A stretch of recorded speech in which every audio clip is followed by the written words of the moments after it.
मेरा नाम अलियान है। मेरी उम्र 9 साल है। मैं खेलना चाहता हूँ। तब मैं खेलने जाता हूँ, मैं गिरता हूँ, मेरे नाक से ब्लीडिंग होने लग जाती है, तो फिर खून रुकता नहीं है। मैं अपने दोस्तों को खेलता देखूं तो मेरा भी दिल करता खेलने को, लेकिन मैं खेल सकता नहीं। मैं खेलूँ तो मुझे चोट लग जाएगी, तो फिर मेरी ब्लीडिंग स्टार्ट हो जाएगी, तो फिर रुकेगी नहीं। इसलिए मैं उनको देखता हूँ।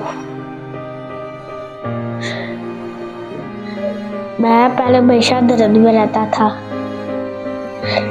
मेरा इलाज दिया हॉस्पिटल ने स्टार्ट किया। अब मैं बेहतर महसूस कर रहा हूँ। मैं अब अपनी पसंदीदा चीजें कर सकता हूँ, पढ़ सकता हूँ, ड्राइंग बना सकता हूँ।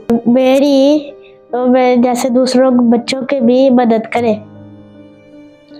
सदका ज़कात दिया वेलफेयर में जमा करवाए, ताकि मेरे जैसे बच्चे सब खेल सके।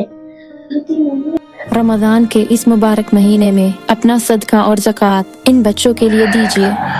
आइए मिलकर उम्मीद का दिया जलाएं।